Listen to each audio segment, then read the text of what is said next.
Tom Green, you talk about something that you call the perverse resilience of mainstream economic thought. Can you tell us a bit about what you mean with that?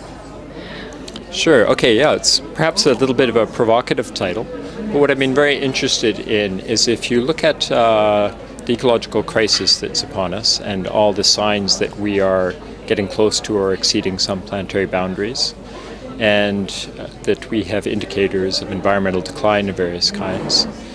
And you look at the fact that various people from the authors of Limits to Growth report back in 1973, around there, and others, and then the emergence of ecological economics, have been saying that there's a fundamental problem with mainstream economic thought in that it's not dealing with our biophysical foundations. It has this blind spot.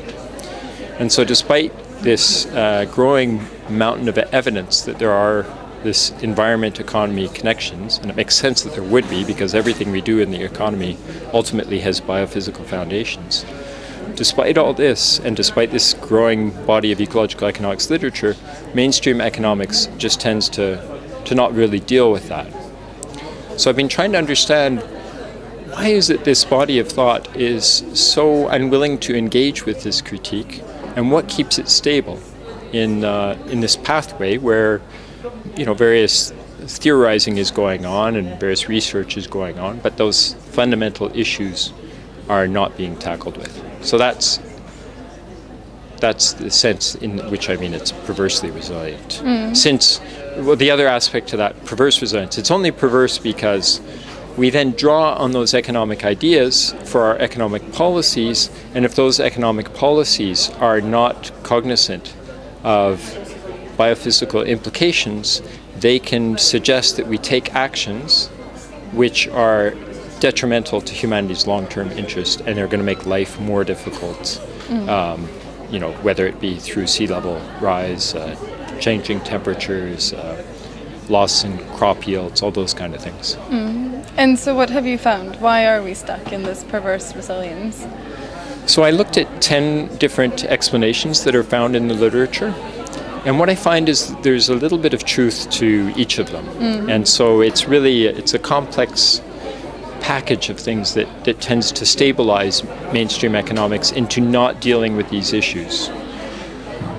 But it's hard to explain this unless we take into account that actually there has been a fair amount of funding, like in the tens of millions of dollars, to support certain economic think tanks. And we've seen a real growth in these economic think tanks. And also to support certain forms of economic research. And this kind of research tends to be favoring status quo economic development and business positions. So there's a bit of supporting status quo thinking there. If there wasn't that level of status quo thinking, I don't think we would see the persistence to the degree there has been, because heterodox schools of economic thought, such as ecological economics, institutional economics and whatnot, have not been benefiting in the same way from that support. And do you think, is there a way to break the resilience, to break out of the lock-in? Yeah, I think first of all, understanding what the sources of this lock-in are really helps us understand how you would get out of it. And we see some signs that of getting out of it, in that, first of all, the different economists who are now introducing new kinds of theories or drawing on biophysical theories have become better organized. So they have their own journals, they have their societies, they have conferences. That allows networks to be built, and it builds up literature over time. They are also starting to get more funding for certain things, so that's a positive sign.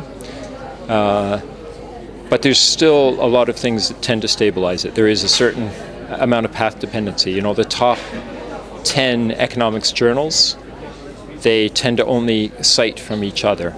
And if you look at it, the citation patterns, there's very little that's gone from mainstream economics, that's gone from ecological economics, has not been cited in mainstream economics journals. The other way, ecological economists are always citing mainstream economics, which actually tends to reinforce the system again, because that improves the citation count of those authors. So there's a bit of an irony there.